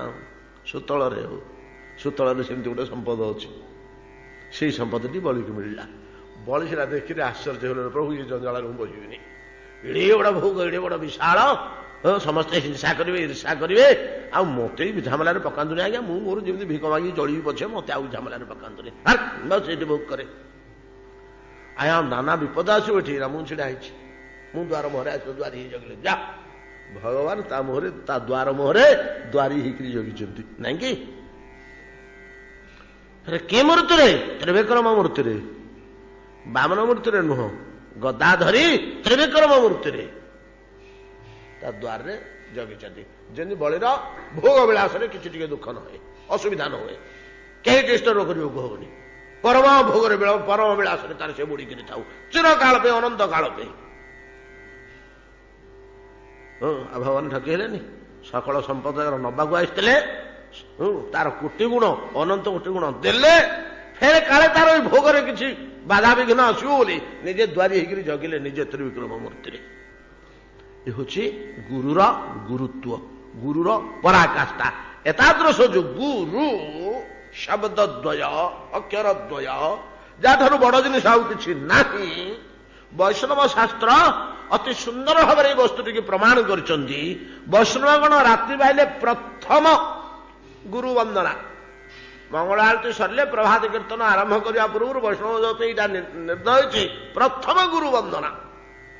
ଅତି ସରଳ ଭାଷାରେ ସ୍ପଷ୍ଟ ଭାଷାରେ କହିଲେ, ଯାର ପ୍ରତି ଗୁରୁଦେବ ହନ ପରସନ୍ନ, କୋନ ବିଘ୍ନ ସେହ ନାହିଁ হয় ଅବସନ୍ନ। ଗୁରୁ ରୁଷ୍ଟ ହଲେ କୃଷ୍ଣ, କୃଷ୍ଣ ରୁଷ୍ଟ হলে গুরু রাখিবারে পারে, গুরু রুষ্ট হলে কৃষ্ণ রাখিবারে নারে। যদি কেতবে ভগবান অসন্তুষ্ট হইযাନ୍ତି গুরুদেব রক্ষা করতে পারিবে, কিন্তু গুরুদেব যদি কেতবে অসন্তুষ্ট হইগলে কৃষ্ণ রক্ষা করিপারিবে নাহি। এই জিনিসটা স্পষ্ট ভাবে বৈষ্ণব শাস্ত্র নির্ধারণ করছেন। কাহার আশ্রୟରେ আচার্য মাং বিজানিয়াত নাবমন্যেত করহিচিত নবর্ত্য বুদ্ধ্যা সুয়েত সর্বদেবময় গুরু। এতাদৃশ যে গুরু স্বরূপ মহতাম গতিম গুরম, গুরু রূপে মহৎ পুরুষ মানে যাহাଙ୍କୁ গ্রহণ କରନ୍ତି, ନିଜର ଗୁରୁ ରୂପେ ମହତ ପୁରୁଷ ମାନେ ଯାହାଙ୍କୁ ଗ୍ରହଣ କରନ୍ତି, ମହତ ପୁରୁଷ ମାନେ ଗ୍ରହଣ କରନ୍ତି ନା। ଗୁରୁ ସ୍ୱରୂପ ଭଗବାନଙ୍କୁ ହିଁ ଗ୍ରହଣ କରନ୍ତି। ଆଉ ଜଗତ ଗୁରୁ ବୋଲିକିରି ନାଁ ଦେଇଛନ୍ତି। ଆଉ ପ୍ରହ୍ଲାଦ ଡାକିଛନ୍ତି ଜଗତ ଗୁରୁ ବୋଲି। ଆଉ ତତ୍ ସାକ୍ଷାତ କାରଣାହ୍ଲାଦ ବିଶୁଦ୍ଧାବଦେଷ୍ଟିତ ମେ ସୁଖାନି ଗୋସ୍ପଦାୟନ୍ତି ବ୍ରହ୍ମାଣ୍ୟପି ଜଗତ ଗୁରୁ। ହେ ଜଗତ ଗୁରୁ, ହେ ମମ ଗୁରୁ। ପ୍ରହ୍ଲାଦ ଗୁରୁଦେବ ବୋଲିକି ସମ୍ବୋଧନ କରିଛନ୍ତି। ଏମାନେ ସମସ୍ତେ ଗୁରୁଦେବ ରୂପେ ଭଗବାନଙ୍କୁ ହିଁ ଗ୍ରହଣ କରନ୍ତି ମହତ ପୁରୁଷ ଗଣ। ଆପଣ ସୁରଦାସଜୀଙ୍କୁ ଜାଣିଛନ୍ତି? ତାଙ୍କ ନାଁ ଶୁଣିଛନ୍ତି? ସୁରଦାସଜୀ ସମସ୍ତେ ଆମେ ଜାଣିଛେ ଶୁଣିଛେ। ବିଲ୍ବ ମଙ୍ଗଳାଚାର୍ଯ୍ୟ ମ ଆଚାର୍ଯ୍ୟ ମହାଶୟ ଛୋଟିଆ ଲୋକଟିଏ ନୁହଁ ଆଜ୍ଞା। ହାତରେ ପରମ ବ୍ରହ୍ମକୁ ଧରି ଖେଳେଇବା ଲୋକ। ଛୋଟ ପିଲାମାନେ ଯେମିତି କଉଡ଼ି ଧରି ଖେଳୁଛନ୍ତି କି ଗୁଳାଟିଏ ଧରିକି ଫଳୁଟିଏ ଧରି ଖେଳୁଛନ୍ତି, ବାଟିଟିଏ ଧରି ହାତରେ ଡିଆଉଛନ୍ତି, ଅନନ୍ତ କୋଟି ବ୍ରହ୍ମାଣ୍ଡକୁ ଯିଏ ହାତରେ ଧରି ଖେଳେଇବା ଲୋକ। ଅନନ୍ତ କୋଟି ବ୍ରହ୍ମାଣ୍ଡ ନାଥ ନିଜକୁ ସେଇଭଳିଆ ସମର୍ପଣ କରିଦେଇଛି ତା ପାଖରେ। ସେ କଣ କହୁଛନ୍ତି ଜାଣନ୍ତି? ତାଙ୍କର ପ୍ରଥମ ସ୍ତବରେ ଚିନ୍ତାର ମଣିଆର ଜୟତି ସୋମଗିରିୟର ଗୁରୁ ମେ ଶିକ୍ଷା ଗୁରୁଶ୍ଚ ଭଗବାନ ଶିଖି ପିଚ୍ଛବୌଳି। ଗୁରୁ ପରମ ଗୁରୁ ପରାତ୍ପର ଗୁରୁ। ପ୍ରଥମ ଗୁରୁ ଚିନ୍ତାମଣି ବାରାଙ୍ଗନା। ମଙ୍ଗଳାଚରଣର ଏଇଟା ପ୍ରଥମ ପଦ। ଚିନ୍ତାମଣି, ପ୍ରଥମେ ଚିନ୍ତାମଣିର ନାହାନ୍ତି। ଯିଏ ଘରୁ ତଡ଼ିଲା, ତମେ ମତେ ଯେତିକି ଭଲ ପାଉଛ ସେତିକି ଯଦି ତୁମେ ପାଉନ୍ତ ଭଗବାନଙ୍କୁ ଭଲ ବୋଲେ ତମର କଣ ଅବସ୍ଥା ହେଇଯାନ୍ତାଣି। କମ୍ ଶିକ୍ଷା, କମ୍ ଶିକ୍ଷା। ସେ ଭଲ ପାଇବାଟା ଚଟ କରି ଏଠୁ ସେଠିକି ଠକ୍ କରି ଲଟିକି ଗଲା ତ ଆଉ ଗୁଣ। ବିଲ୍ବ ମଙ୍ଗଳାଚାର୍ଯ୍ୟଙ୍କର ସେ ଭଲ ପାଇବା ଭାବଟି ଏଠୁ ସେଠିକି ନେଇଗଲା ଆଉ ଗୁଣ। ଚିନ୍ତାମଣିର ଜୟତି, ଜୟ ହଉ ଏମାନଙ୍କର। ତିନି ଗୁରୁଦେବଙ୍କର ଜୟ କରୁଛନ୍ତି। ଚିନ୍ତାମଣିର ଜୟତି ସୋମଗିରିର ଗୁରୁ ମେ। ସୋମଗିରି, ତାପରେ ସେ ସୋମଗିରିଙ୍କ ପାଖରେ ଆଜି ଦୀକ୍ଷା ଗ୍ରହଣ କଲେ, ଶିକ୍ଷା ଲାଭ କଲେ। ଚିନ୍ତାମଣିଠୁ ପ୍ରେରଣା ପାଇ ଘର ଦ୍ୱାର ପରିତ୍ୟାଗ କରି ସୋମଗିରି ନାମକ ସନ୍ନ୍ୟାସୀଙ୍କର ପାଖରେ ଆଶ୍ରୟ ନେଇ ସୋମଗିରିର ଗୁରୁ ମେ। ପରିଶେଷରେ ସୋମଗିରି କହିଲେ, ଆରେ ମୁଁ ତତେ କି ପାଠ ପଢେଇବି ରେ, ଜଗତ ଗୁରୁ ପାଖକୁ ଯା। ଚାଲିଲେ ଜଗତ ଗୁରୁକୁ ପାଖକୁ। ସେ କିଏ? ଶିକ୍ଷା ଗୁରୁଶ୍ଚ ଭଗବାନ ଶିଖି ପିଚ୍ଛବୌଳି। ମହତ ପୁରୁଷ ମାନେ ନାନା କ୍ଷେତ୍ରରେ ସମସ୍ତେ ଯେଉଁ ପୁରୁଷଙ୍କୁ ସ୍ୱ ଗୁରୁଦେବ ରୂପେ ଗ୍ରହଣ କରିଛନ୍ତି, ନିଜର ଗୁରୁଦେବ ରୂପେ ଗ୍ରହଣ କରିଛନ୍ତି, ସେଇ ତତ୍ୱନୂନଂ ମହତାଂ ଗତିଂ ଗୁରୁଂ ତ୍ରୈଲୋକ୍ୟ କାନ୍ତଂ ଦୃଶ୍ୟମାନ ମହୋତ୍ସବମ୍। ସେଇ ମହତାଂ ଗତିଂ ମହତାଂ ଗୁରୁଂ, ମହାମୁନି ମହାଋଷି ମହାତପସ୍ୱୀ ମହାଯୋଗେନ୍ଦ୍ର ମହାମୁନୀନ୍ଦ୍ର ଗଣ ଯାହାଙ୍କୁ ଗୁରୁ ରୂପେ ଗ୍ରହଣ କରିଥାନ୍ତି, ସେଇ ବ୍ରଜକୁ ଆସିଛନ୍ତି। ଆସିଛନ୍ତି ଯେ ସେମିତି ଅନେକ ଥର ଆସନ୍ତି, କିଛି ନୂଆ କଥା ନୁହେଁ। କିନ୍ତୁ ଏଥର ଆସିବାରେ गोटे एभली नूतनत्व अच्छी जहा पूर्वे केबे देखा जाइनी कि भविष्यत देखा जिबार संभावना नहीं। कौन विशेषत्व गोटे विशेषत्व अच्छी जमी आमर श्रीमद भगवत गीता एड़िकी शास्त्रटे ये भलिया शास्त्र खंडे सृष्टिर आरंभ दिन ठू आउ रचना हैनी कि प्रलय पर्यंत भविष्यत एभलिया खंडीय शास्त्र रचना हम या संभावना कम प्राय नहीं। हाँ आज्ञा ये 700 श्लोक गोटे असाधारण वस्तु असाधारण वस्तु पूर्वरु नथिला भविष्यत रे संभावना बहुत कम क्षीण बोली कहवाकू हूँ भविष्यत बोली प्राय गोटे नहीं संभावना नहीं। ठीक तद्रूप अद्यावतारे वर्तमान अवतार भगवान एपरि एक वैशिष्ट्य ग्रहण करिसंति जे पूर्वोक्त कोटि कोटि लक्ष लक्ष अवतार रे ता नथिला कि भविष्यत रे मध्य ई भलिया वैशिष्ट्य जते अवतार भविष्य भगवान हम कौन से जिनिसटा से जिनिसटा कौन ना से जिनिसटा किछि नुहे खाली रूप लावण्य माधुर्य सौंदर्य एतादृश दृश्यमान मनोत्सव महोत्सव देखिया पे बड़ लावण्य मूर्ति भगवान अनेक शक्ति अनेक तेज अनेक लालित्य अनेक वैशिष्ट्य नहीं अनेक समय अवतीर्ण होती एडे सुंदर रूप एडे लोभनीय रूप एडे आकर्षणीय रूप एडे मनोहर रूप एडे माधुरी से रूप कृष्ण माधुर्य एक स्वाभाविक बल कृष्ण आदि नर नारी कराए विहल जे देखीदेला से पागल होगा एतादृश सौंदर्य कृष्ण सौंदर्य कृष्ण लावण्य अन्यान्य कृष्ण मूर्ति अवतारंग अपेक्षा किपरि अधिक वैशिष्ट्यपूर्ण कि भलिया दृश्यमत महोत्सव आखि पाइथिबा लोकंग पई परम महोत्सव दृश्यमान महोत्सव दृश्य आसंता काली आलोचना करवा समय होगलानी एतिकी श्लोक आज एतिकी थांत अधुति हेले दामोदर राष्ट्र पाठ करवा भगवान लावण्य कथा काली आलोचना करवा।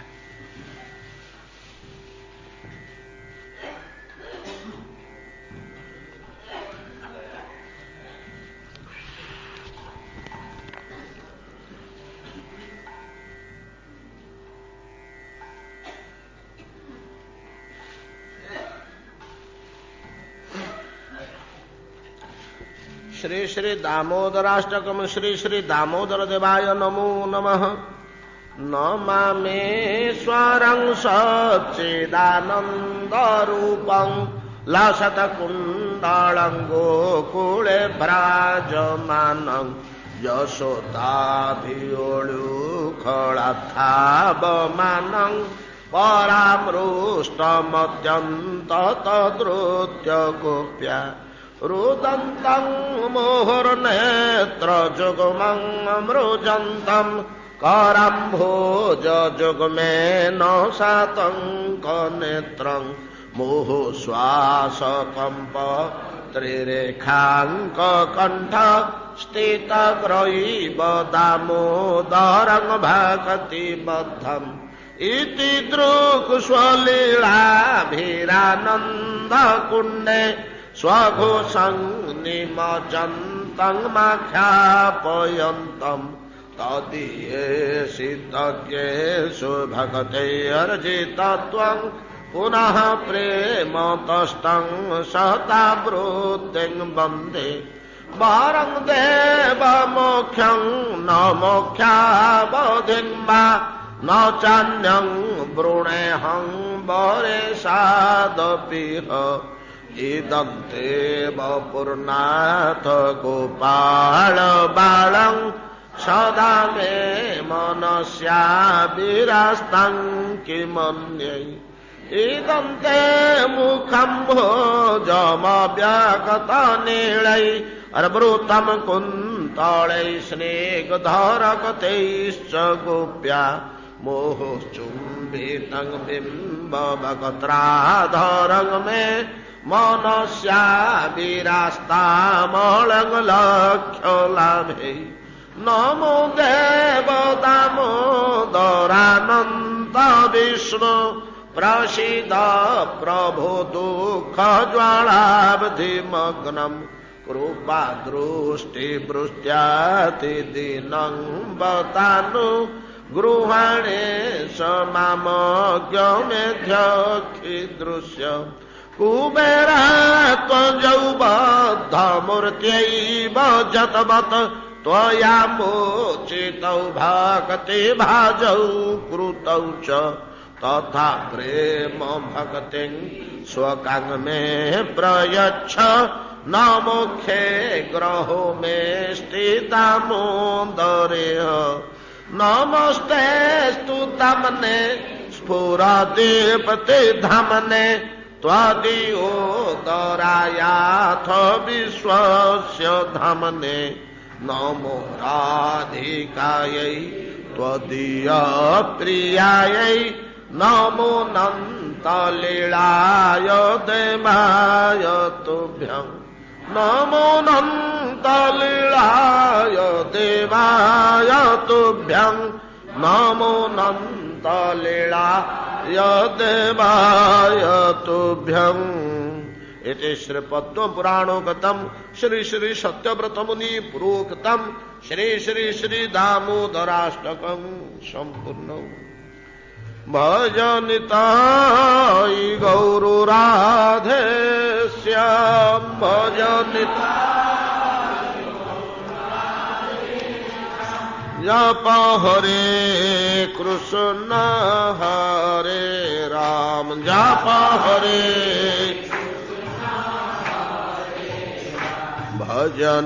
भजनिताय गौर राधे श्याम जप हरे कृष्ण हरे राम जप हरे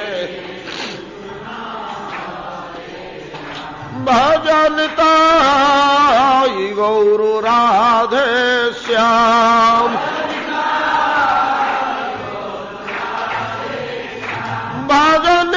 भजनिताय गौर राधे श्याम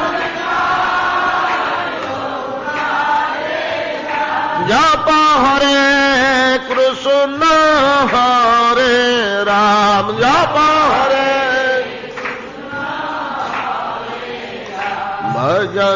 भजनिताय गौर राधे श्याम निताय गौर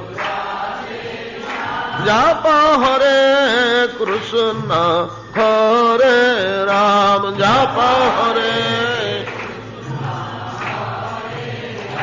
जप हरे कृष्ण हरे राम